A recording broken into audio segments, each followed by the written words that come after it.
Welcome to Your Inspired Journey. I'm Carla Andrews, and I have the pleasure of being here with Joice Carrera. She is a SEO strategist. She deals with content. She helps you with your just really just your presence in she deals with your presence in regards to your SEO, your content, and really helps you to shine online. Welcome. Thank you, Carla. Thank you for having me. Oh, you're quite welcome. So I know that you have a wonderful journey coming to this point of, being able to help others and help them succeed online. And just wanted to, but before we get into that, share a little bit about who you are and how did you get to this space of serving others? So, hi, I'm Joyce. I'm from the Philippines and I do SEO content. I'm an SEO content specialist, and I've been doing this for the past four years. And I started working remotely when I got pregnant because I wanted to just take care of the family. I left my university teaching job. I was a professor in a university here in the Philippines. And when I left, I didn't have any idea how to start, or of course, I wanted to take care of my family, but I also wanted to Mhm. help with the finances and build my own career. So I ventured into writing, and 4 years later, here we are. Wow. I help my clients get better ranking on Google and basically improve their online presence through SEO content. Nice. And so you were a professor. How did you switch from being a professor to now being an SEO content specialist? Yes, it was totally unplanned. I'd say I was an accidental entrepreneur because I was teaching in the university for over 5 years, almost 6 years. I started when I was 22. So and then when I got married and got pregnant, I decided that I wanted to stay home to take care of my child. So that started it all. And then as I wanted to really build my really to improve, still improve myself, even being a stay-at-home mom, then I ventured into content writing. And I was clueless at first. I knew how to write, but I had no experience in digital marketing and content marketing. The things that I wrote were back then were theses and essays, academic essays. So those are the things that I'm familiar with. But yeah, so my first client was a startup SEO agency. So I wrote content for them, and it just bloomed from there. So that's it. Okay. Wow, that's fantastic. So when it comes to helping just your students, basically that skill set seemed that it just went across to help those that are, building their businesses. Would you agree with that? Yes, that's definitely true. I usually, when I was starting, most of my clients were startup businesses themselves. So I felt like I was part of growing their business. So it was a very humbling experience in a way, because I see how their agencies grow, and how the content I write help them reach their audience. Wow. And so when it comes to, share a little bit about, I know we're talking about the content, but share a little bit about how you saw helping entrepreneurs was part of what it is that you're doing as a mom, as an entrepreneur yourself. Okay, so it's it's a very interesting story because I grew up in a family where we were always taught that you have to do well in school, and you have to get a job, you have to get a degree, and be successful in life. That was the Mm, formula that we were taught, and with that, I didn't. Of course, growing up, our parents just told us to just do your best in everything, and that keeping that in my mind made me really made me appreciate all the things that I do. Like and made me enjoy the things that I do. So while I was teaching in the university, I was very young, and I was relating to my students. I was 22 and my students were around 18, 19 years old. So we're basically the same age, and I was teaching them, and I really enjoyed it and really went out of my way to make sure that what I'm teaching them or what I'm sharing to them is something that would benefit them in their physical therapy practice or in life in general. So I find that helping others and really reaching out to those who you think might benefit from what you know or what you do is something that is very humbling. It's such an amazing experience. Wow. And if you could, I'm sure a lot of people say, what is SEO, by the way? What is that? Okay, I get that question a lot.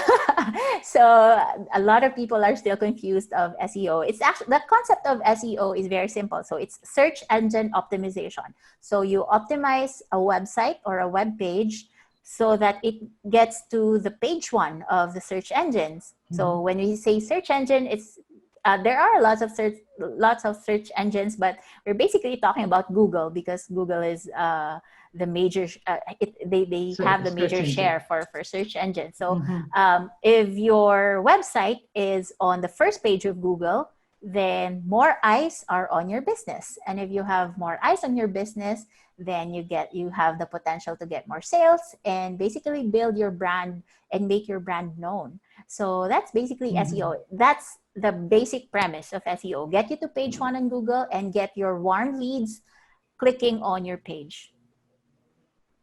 And so, what have you seen when it comes to getting your page, your website on? What is the difference between you being on page one versus page 21? Oh, okay. A running joke in the SEO industry is that if you want to hide a dead body, you leave it to page two of Google. No one's gonna see. No one's gonna see that. It's because when people search for something on Google, whatever is on there, right in their face, that's what they will click. They Hmm. would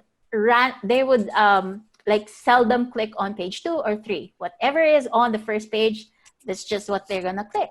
And statistics say that over 30% of clicks get go to the top result on Google. So imagine having, let's say, 1,000 clicks on a certain topic. So you'll have 30% of that on your page, and that percentage drastically go down as you go down the ranking as well. So if you're on page two, maybe you're left with 1 or 2 clicks, but if you're on page one, you get 30% of the 1,000 clicks. So that's how important SEO is in terms of really driving the traffic to your website. And it's all organic. Like when people search for something on Google, Hmm. they already know what they want. They're looking for something. So if your website is there and your website is solving their problem or answering their question, then that's it. Their problem is solved. You solve their problem, and if you're selling something, for example, or if you're offering a service, they're going to trust you because Google is basically doing the marketing for you. Google is showing your website on their first page. So all of these people who are actually searching for a certain, let's say, using a certain question on Google, is they're going to see your page right away. So that's it. Hmm. So it's a matter of what type of questions that you place on your website, Yes, or what type exactly. of wordings, or type of Mm-hmm. way how you set it up so that Yes, Google can find it and be able that's to lead people to your website. yes, that's true. That's why content is very important in ranking these websites, because without content, actually the Google bots, they do not recognize images or videos. They can only acknowledge the presence of text. So without the Hmm. text, without content, your website is basically non-existent for Google. So that's how important it And is. and and so have you seen websites where they're mainly pictures or things in that nature? Yes, yes. There are actually a few. For example, if you offer a photography service, of course, you will post your photos on your website, and basically, most of those websites would have very little content in them. But there's actually what we call the alternative text. So alternative text or alt texts are basically the text that you put to relate to a photo. It's not seen on the page, but it's on the back end. It's on the code. It's on the HTML code of the image. So it still has some content in it. The picture itself. Yes, Yeah. yes. Mm-hmm. Okay. And so it's looking, it can find it. It may not show the picture, but it'll look for the words that's connected to that picture. Yes, exactly. Okay. Okay. So give an example of that. When you say it's connected to a picture, maybe it's how we, how a lot of times it's .png. Is it how you, maybe name the picture? The file name also matters in SEO. Like, for example, you have a picture of a cat, let's say a cat on a table. If you upload it with the file name bsc00123.jpg, then that's the text that Google is going to recognize. But if you rename it to cute cat on a table.jpg, then that is the text that Google will recognize. So it's more descriptive in a way, so that when people are looking for an image of a cute cat on a table, your image is going to show up.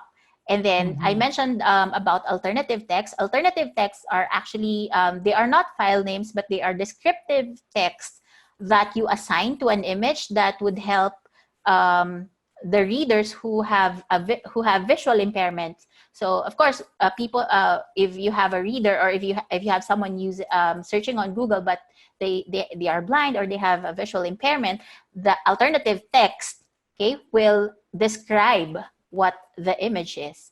So it also helps. It doesn't just help you in ranking, or it doesn't just help in the searchability of the image, but it also helps in the user experience, especially if you have readers who are impaired visually.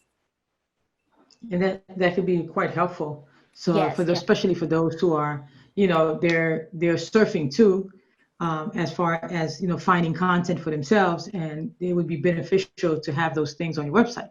Yes, So definitely. if how would sometimes a person say, okay, before I come and speak with someone to help support my website,